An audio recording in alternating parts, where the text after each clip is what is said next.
warahmatullahi wabarakatuh. Halo guys, kenalin namaku Disti Nurul Khairia dengan NIM K2322023. Di sini aku akan menjelaskan mengenai analisis data dengan ANOVA 2 jalur sel yang sama menggunakan SPSS. Selamat menonton. Di sini saya akan menjelaskan analisis data menggunakan ANOVA 2 jalur dengan sel sama. Gimana untuk datanya tertera sebagai berikut. Ada motivasi, metode, motivasi, ada tinggi rendah, kemudian metode, ada eksperimen, ada ceramah. Nah, di sini analisis data ini digunakan untuk mengetahui yang pertama, pengaruh yang signifikan dari metode belajaran terhadap hasil belajar fisika. Kemudian yang kedua, pengaruh yang signifikan dari tingkat motivasi belajar terhadap hasil belajar fisika. Kemudian yang ketiga, interaksi yang signifikan antara metode pembelajaran dan tingkat motivasi terhadap hasil belajar siswa. Untuk langkah yang pertama, kita membuka aplikasi SPSS, di mana saya menggunakan versi 26. Dari data yang sebelumnya saya jelaskan akan disalin ke dalam SPSS. Kemudian data itu disalin dalam tab data view. Kemudian kita menuju ke variable view, di mana di sini ada tab name, type, width, decimal, label, values, missing, column, alike, measure, sama rows. Untuk yang pertama, name. Gimana name? Berfungsi untuk menentukan nama variabel yang akan digunakan dalam analisis. Nama ini akan muncul di semua output SPSS dan harus beda untuk setiap kolom. Nah, aturannya maksimal 64 karakter. Hanya boleh huruf, angka, dan garis bawah. Tidak boleh dimulai dengan angka dan tidak boleh mengandung spasi. Untuk yang pertama, ini saya ganti dengan nama hasil belajar. Kemudian yang kedua itu metode. Kemudian yang ketiga itu ada motivasi. Kegunaan ini untuk memudahkan identifikasi variabel saat menganalisis data. Kemudian yang kedua adalah tipe, di mana tipe berfungsi untuk menentukan tipe data variabel seperti numerik angka atau string teks. Nah, untuk yang hasil belajar itu menggunakan numerik, kemudian untuk metode itu menggunakan numerik, dan untuk motivasi menggunakan numerik. Kemudian yang ketiga, width, di mana width itu berfungsi untuk menentukan panjang maksimum karakter yang akan dimasukkan untuk variabel tersebut. Aturannya biasanya disesuaikan dengan tipe data. Untuk numerik cukup 8-10, untuk string bisa lebih besar. Nah, untuk hasil belajar saya menggunakan width 8, metode 8, dan motivasi 8. Untuk yang selanjutnya adalah desimal, di mana desimal itu berfungsi untuk menentukan jumlah digit desimal yang akan ditampilkan untuk data numerik. Aturannya disesuaikan dengan kebutuhan data, di mana 0 untuk data bulat, 1-2 untuk data yang desimal. Untuk yang hasil belajar saya menggunakan desimal 0, kemudian metode saya menggunakan desimal 0, dan motivasi saya menggunakan desimal 0. Kemudian selanjutnya adalah label, yaitu berfungsi untuk memberikan deskripsi atau nama lengkap variabel yang akan muncul di output SPSS, di mana untuk aturannya itu bisa mencakup spasi dan karakter khusus. Untuk yang hasil belajar, untuk labelnya adalah hasil belajar fisika. Kemudian yang metode itu labelnya adalah metode pembelajaran. Kemudian motivasi itu labelnya tingkat motivasi.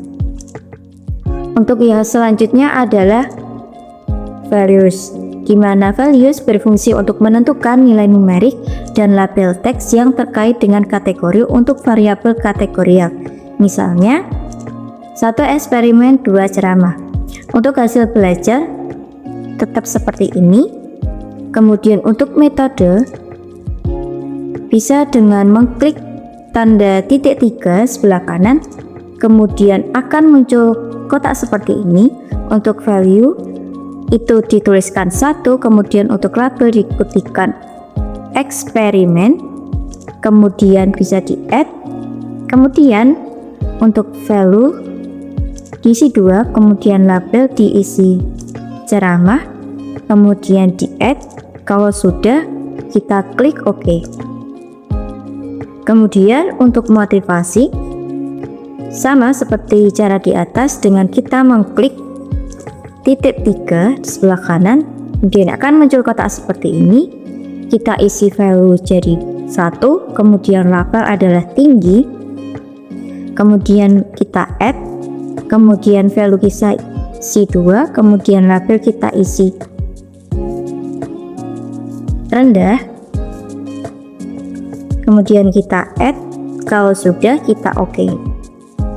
Kemudian kita lanjut ke missing, di mana missing berfungsi untuk menentukan nilai yang akan kita anggap sebagai data hilang atau tidak digunakan dalam analisis. Nah, untuk hasil belajar, metode sama motivasi, missingnya adalah seperti ini. Kemudian lanjut untuk kolom, itu berfungsi untuk menentukan lebar kolom tampilan di data view. Hal ini mempengaruhi visibilitas data saat dimasukkan. Nah, untuk hasil belajar metode sama motivasi, saya menggunakan 8. Kemudian like, itu saya menggunakan ring. Kemudian untuk ring sendiri itu berfungsi untuk menentukan perataan teks dalam kolom. Kita bisa memilih kiri, tengah, atau kanan. Kemudian untuk measure, itu berfungsi untuk menentukan skala pengukuran variabel yang mempengaruhi cara SPSS mengolah data dalam menganalisis. Untuk yang hasil belajar, saya memilih measure scale, di mana scale itu untuk data kontinu, misalnya skor atau tinggi badan. Kemudian untuk metode saya memilih nominal. Kemudian untuk motivasi saya juga memilih nominal, karena untuk data kategorial tanpa urutan misal jenis kelamin, metode motivasi dapat menggunakan nominal. Kemudian untuk roles itu saya hasil belajar metode sama motivasi saya menggunakan input. Kalau sudah seperti ini, kita bisa masuk ke tab data view, maka hasilnya akan seperti ini. Kemudian langkah selanjutnya kita akan menganalisis ANAVA 2 jalur dengan sel sama. Untuk langkah yang pertama, kita masuk ke tab menu Analyze, kemudian kita pilih General Inner Mode, kemudian Univariate. Nah, untuk ini kita pindahkan hasil belajar ke kolom dependent variable, kemudian metode pembelajaran dan tingkat motivasi kita masukkan ke fact factor. Nah, setelah itu kita pilih opsi save, kemudian kita checklist bagian residual, checklist bagian standar disk.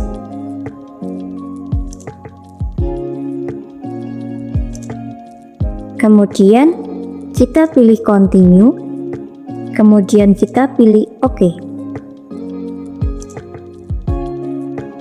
Maka output akan muncul seperti ini.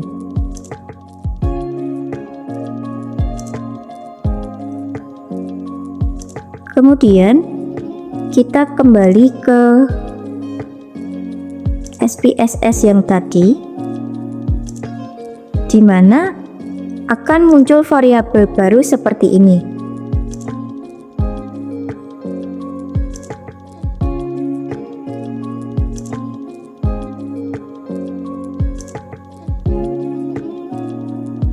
Nah, variabel inilah yang akan kita uji apakah data berdistribusi secara normal atau tidak. Untuk cara selanjutnya, dengan kita mengklik menu Analyze, kemudian kita klik Descriptive Statis, kemudian kita klik Explore, maka akan tampilan kotaknya seperti ini. Kemudian kita masukkan standar list ke kolom dependent list. Kemudian kita masuk opsi plots, kemudian kita centang normality plots with test. Setelah itu kita continue, kemudian kita OK. Nah, pada tabel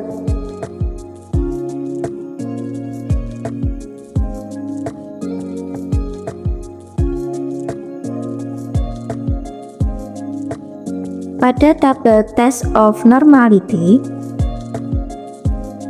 sebelum kita melakukan interpretasi pada uji normalitas data, alangkah baiknya kita harus mengetahui terlebih dahulu kriteria pengujian dalam uji normalitas, di mana ada dua kriteria.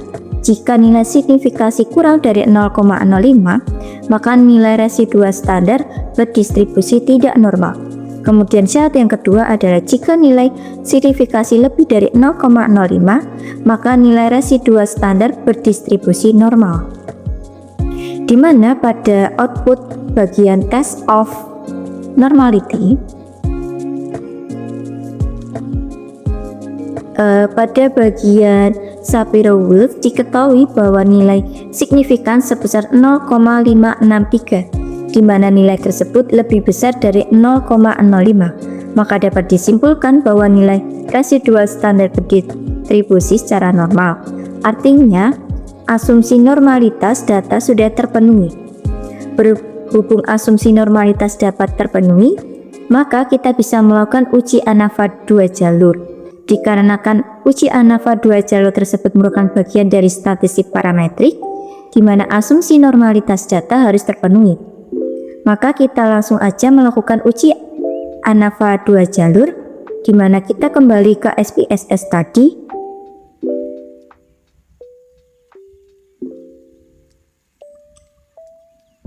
Kemudian kita masuk ke menu Analyze. Kemudian kita masuk ke General Neural Model. Kemudian kita ke Univariate. Nah, akan muncul kotak seperti ini. Kemudian kita masuk ke bagian option, kemudian kita pada bagian display kita checklist descriptive static dan homogeneity test. Tujuannya untuk mengetahui apakah variansi data homogen dan tidak. Kita bisa sebutkan dengan uji homogenitas. Kemudian kita pilih continue, kemudian kita pilih OK. Kita menunggu hasilnya. Kemudian kita lihat bagian 11 test of equality of error variance.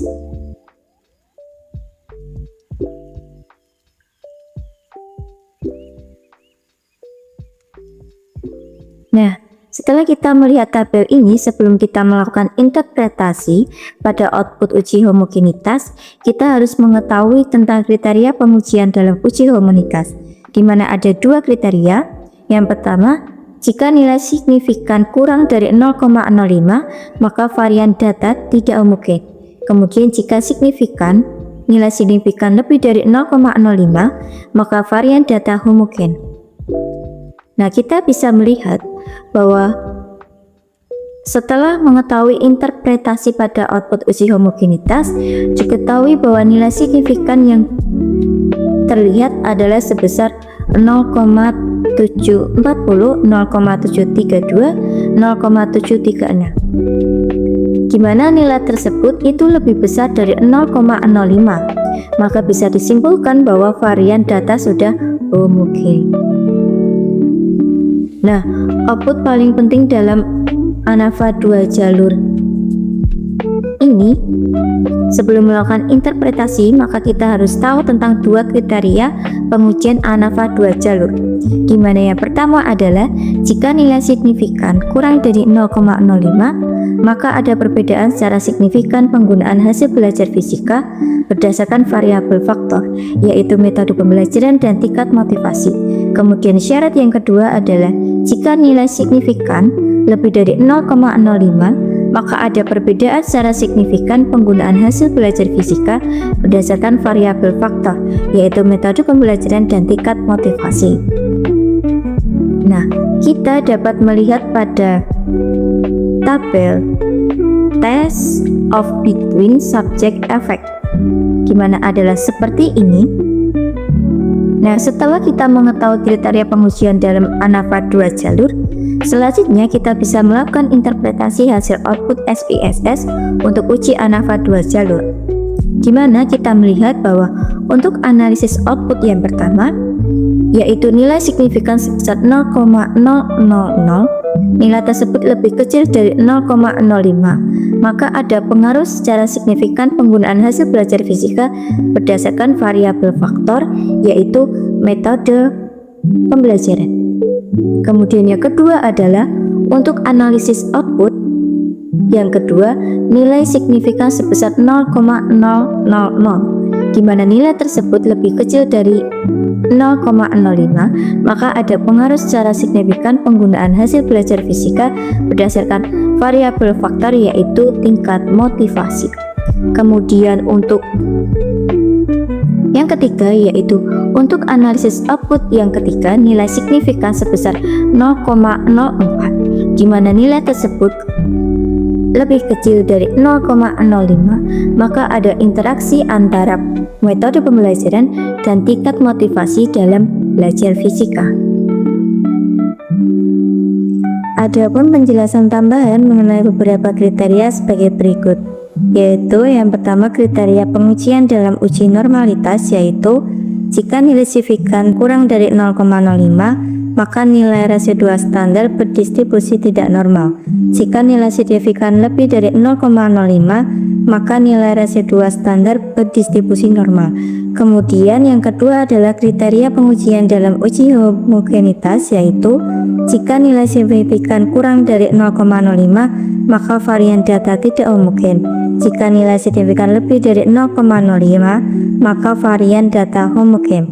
Kemudian yang ketiga adalah kriteria pengujian ANAVA 2 jalur, yaitu jika nilai signifikan kurang dari 0,05, maka ada perbedaan secara signifikan penggunaan hasil belajar fisika berdasarkan variabel faktor, yaitu metode pembelajaran dan tingkat motivasi.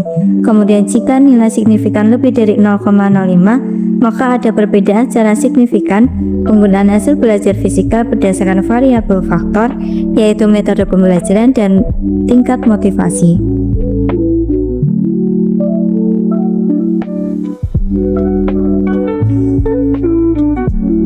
Sekian penjelasan saya mengenai analisis data menggunakan ANAVA 2 jalur dengan seksama. Kurang lebihnya mohon maaf. Semoga penjelasan saya bermanfaat dan menambahkan ilmu pengetahuan kita. Sekian dari saya. Wassalamualaikum warahmatullahi wabarakatuh.